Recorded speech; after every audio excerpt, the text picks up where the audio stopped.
Bienvenidos a esta clase extra sobre el tema de Eclesiastés. Y como vimos anteriormente, Eclesiastés viene del hebreo Kohelek, que significa maestro. También puede significar alguien que ha resumido o reunido, mejor dicho, a un grupo de personas. Bien, eh, dentro del libro, al parecer, está el marco del narrador, el, el que escribe y el que escribe. Uno se llama el maestro crítico y el otro el autor. El Cogelet es el maestro. El maestro es un personaje dentro del libro donde el autor aparece al inicio y al final del libro. O sea, en el prólogo y en el epílogo aparece el autor. Entonces, no confundir esos dos personajes, el maestro, que le llamaremos aquí el maestro crítico o el crítico, y el autor. Bien, el autor que quiere que nosotros escuchemos al maestro. Entonces, él abre el relato y deja después al maestro crítico que exponga su argumentación, su mensaje. Básicamente, el mensaje central del libro del Eclesiastés tiene que ver con el término hebreo Hebel. Hebel, que se puede traducir vapor o humo, o la nieblina, aparece aproximadamente 38 veces dentro del libro y es una especie de metáfora. O sea, el mensaje central de Eclesiastés es una metáfora con respecto al término hebreo Hebel. La vida es un enigma, es una paradoja, dice el autor, perdón, el maestro crítico. La vida es impredecible, es inestable. El maestro dice que es como Hebel, que la vida es como correr bajo el viento. La meta del autor en el libro de Eclesiastés es señalar todas las formas, ¿m?, de encontrar algún propósito para nuestras vidas, inclusive separadas de Dios. O sea, en el fondo, el autor muestra cómo algunas personas encuentran algún propósito de su vida separadas de Dios. Pero también el autor piensa, ya aquí entra el autor también, que vivimos esta vida, que pasamos nuestro tiempo en vivir cosas que no tienen significado o en aspirar cosas que no tienen significado, que no tienen importancia o su importancia es pasajera, no dura. Se puede ver esto, por ejemplo, en básicamente todo el libro, a partir del versículo 1, capítulo 3, hasta el 12, donde parte del libro es cuando se enfoca en la cuestión del tiempo y la muerte. Entonces, el maestro crítico, el otro personaje dentro del libro, dice que podemos haber estado trabajando y acumulando cosas toda la vida. O sea, que podemos pasar en eso siempre. Pero tenemos que detenernos en algún momento, ¿verdad? Porque para ver el paso del tiempo. Entonces el autor, el maestro crítico, habla de dónde estábamos nosotros antes o después de los montes, o que nuestra vida va a pasar y los montes ahí van a quedar, los ríos, la naturaleza. El tiempo nos borrará a nosotros y a todas las cosas que acumulamos o que tenemos. Entonces, el maestro crítico dice que la muerte es el gran ecualizador y hace que la mayoría de las actividades, nuestras actividades diarias, al final sean insignificantes, porque todos van a concluir en la muerte. Algo bien duro, pero Así lo presenta el autor crítico. No importa lo que hagamos, no importa lo que haga el rico, el pobre, el sabio, el necio, el malo, la prostituta, el religioso, el no religioso, eventualmente todos vamos a morir y para ninguna persona hay escapatoria de la muerte. Las riquezas, el placer, todo es Hebel. Normalmente se traduce como vanidad, pero creo que está mal traducido. A muchos comentaristas hablan que el término vanidad no dice en sí lo que representa todo el término Hebel. Esporadidad. Recuerden que la nieblina es esporádica, es un solo vapor, o el vapor de agua es un solo santiamén, como dicen. Entonces, el amor, las riquezas, la familia, el trabajo, la pobreza, el placer, las riquezas, la vanidad, todo es Hebel.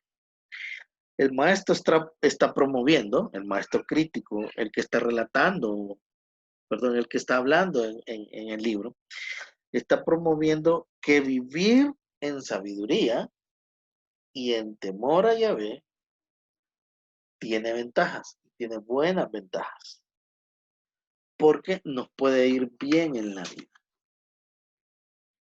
Pero inclusive, viviendo en la sabiduría y en el temor a Dios, sigue siendo esto Hebel, dice el autor. No garantiza una buena vida vivir en el temor del Señor. Estoy diciendo algo bien fuerte. El problema es que si nosotros analizamos algunas excepciones, vemos que los buenos mueren trágicamente y a veces los malos prosperan y viven vidas plenas. Entonces, a eso se refiere el autor, ¿verdad? Que aún viviendo en la sabiduría y en el temor del Señor, no necesariamente nos garantiza una buena vida. Incluso dice el autor crítico, el maestro, mejor dicho, esto es vanidad. Esto es, mejor decir, Hebel. Ojo, no significa vanidad, sino es un enigma, porque no funciona de la manera en que pensamos. La mente de Dios es diferente a la nuestra. El maestro crítico descubre y acepta Hebel, que todo en la vida, en tu vida y en la mía, está fuera de nuestro control. ¿Mm? Y es Hebel. Nosotros no podemos controlar la vida. Ahora, el maestro habla de un regalo de Dios o del regalo de Dios. Hay cosas como la amistad, la familia, las buenas obras, una buena comida, como regalo de Dios. Y hay que aceptar una verdadera conducta de este regalo de Dios, en confianza con Dios. Y entonces en esos momentos tan cortos de la vida, tan esporádicos y tan pequeños, en realidad ahí tenemos que disfrutar la vida. ¿Por qué no una comida familiar no puede ser disfrutar la vida? Claro que es disfrutar la vida. Y no concentrarse en cosas efímeras, grandes. Al final, hermanos y hermanas, nosotros no podemos controlar las cosas, pero esa es la belleza de la situación, disfrutar la vida y reconocer que la vida al final es un Hebel. O sea, en otras palabras, los momentos que tengamos de disfrutar la vida hay que apreciarlos y hay que darle gracias a Dios, porque no siempre los vamos a tener. Y esos pequeños detalles, como un abrazo, como compartir un café con alguien, eso, a eso se refiere el autor crítico. Pero hay cosas que no podemos controlar. ¿Mm? Recuerde, todo bajo el sol es Hebel, es efímero, es fugaz, es vapor de humo. Entonces las palabras del maestro inclusive terminan aquí las palabras del maestro. El autor concluye en estas palabras, que escuchemos las palabras de este autor crítico, que son como un pastor, estas palabras del autor crítico. O sea, lo que está diciendo es, bueno, el autor señala, el autor del libro, recalca que debemos de ponerle atención a las palabras del maestro crítico y lo compara como un pastor de ovejas que tiene una vara y esa vara tiene una punta que en cualquier momento nos puede pinchar o puede pinchar a las ovejas. ¿Ah? O sea, ojo, está diciendo, ojo, póngale atención a esto.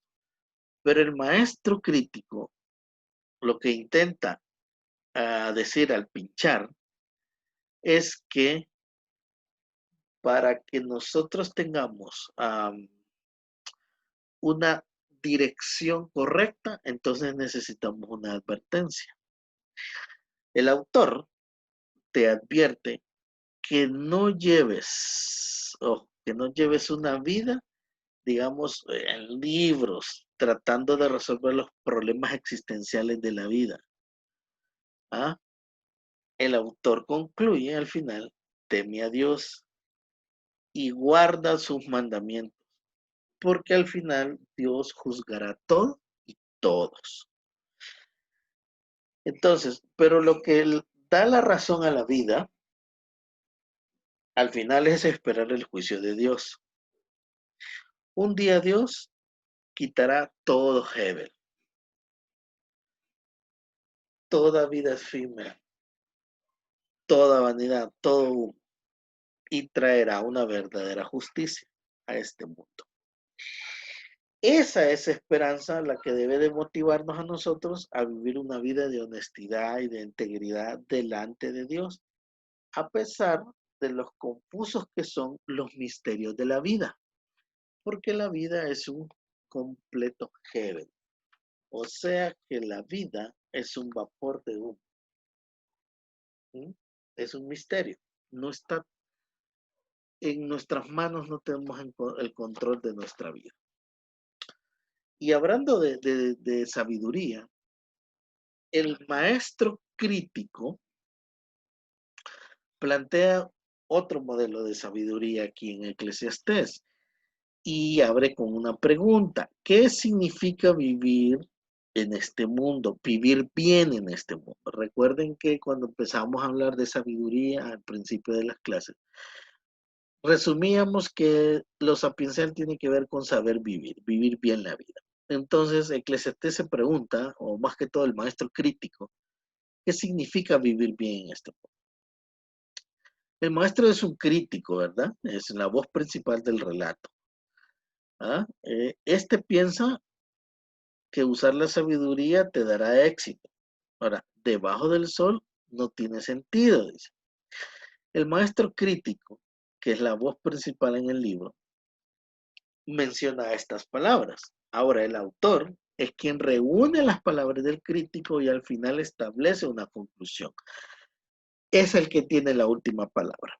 Entonces, repito, el autor abre el libro y cierra el libro. No deja la conclusión del maestro crítico, sino que el autor explica su propia conclusión. El autor quiere que escuchemos al maestro crítico, pero también que escuchemos su propia conclusión. Quiere poner de cabeza la perspectiva del mundo. El crítico te hará saber y ver tres cosas de la realidad o acerca de este mundo. Y de eso trata el tema de la sabiduría. Perdón, se concentra el maestro crítico hablando de la sabiduría en Eclesiastés. Estas tres cosas que vamos a repetir. Número uno, el paso del tiempo. El texto habla de generación va, generación viene, ¿verdad? Este es como y todos serán olvidados en algún momento.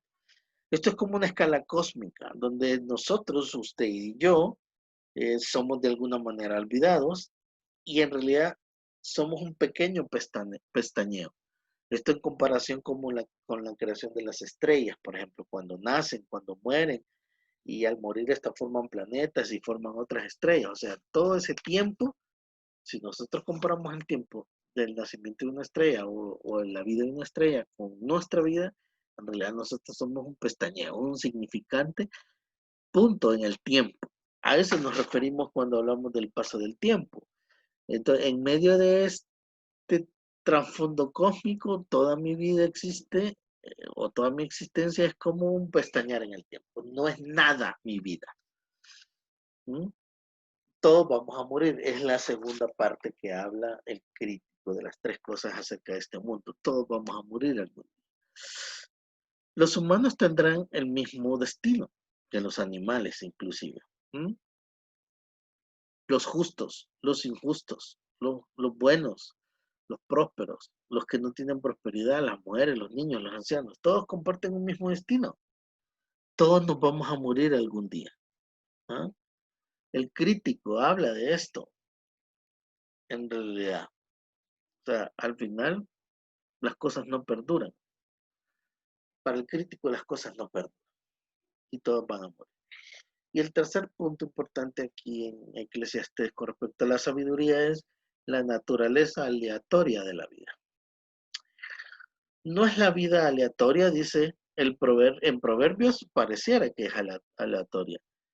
Pero si hay una relación causa-efecto en Proverbios, estoy hablando de Proverbios ahorita, esto hace el bien y ser recompensado, o sea, la persona que hace el bien es recompensada. Pero la vida no siempre es de esa manera. Entonces ya Eclesiastes presenta otro marco de la sabiduría y lo hace a través del crítico. El crítico ha visto el error en el sistema, ¿ah? Y a veces lo llama suerte o azar. Dice, sino que el tiempo y la suerte nos llegará a todos. De eso habla el crítico en Eclesiastés. Por eso hablamos de la naturaleza aleatoria de la vida. Pareciera que es una vida de azar o de suerte. A unos les llega la bendición, a otros no. Entonces, no puede controlar nada en la vida, no podemos controlar nada en la vida. El crítico usa entonces la metáfora de Hebel, vuelvo y repito, y habla porque esto es como un humo, como un vapor. Las traducciones modernas, como les mencioné, han perdido el sentido de la palabra Hebel al usar vanidad, porque al usar Hebel, al final no está claro si usamos el término vanidad, pero al usar el término Hebel, eh, de repente nos puede aclarar algo más, porque con solo vanidad no está claro el sentido de la vida, ¿verdad? Perdón, no está claro el término Hebel, que es que nosotros no tenemos una idea global del sentido de la vida, porque la vida es como un humo. El crítico reconoce en Proverbios la visión de aprender sabiduría, ¿verdad? Que esto sí es una buena idea, aprender sabiduría. Él dice que como yo no puedo controlar la vida, entonces debemos dejar de estar intentándolo, porque solo tenemos poder para una cosa. Y esto es otro marco importante en lo que dice el narrador, el autor, el maestro crítico. Aprender a sujetar las cosas como con una mano abierta, ¿verdad? Por, porque solo tenemos poder para una cosa, y es el ahora, el presente de las cosas. Tenemos que tener una buena actitud para las cosas en este momento. Y al final, lo que quiere decir el maestro crítico es que reconozcamos que nosotros no podemos controlar las cosas, casi todo. Y lo único que podemos controlar es nuestra actitud hacia las cosas presentes, hacia lo que tenemos en este momento. Porque si tratamos por eso esto del afán, ¿verdad? La vida trae su propio afán, dice el Evangelio. Y cuando habla de la actitud hacia las cosas, estamos hablando de las cosas más simples de la vida, aún las cosas buenas y malas. Hay que reconocer que son un regalo, y un regalo de Dios, dice el maestro crítico. Esta es la sabiduría detrás de Eclesiastés. Escuchar al crítico puede ser doloroso, puede llevarnos inclusive a lugares oscuros, a perder una noción de la idea de sabiduría.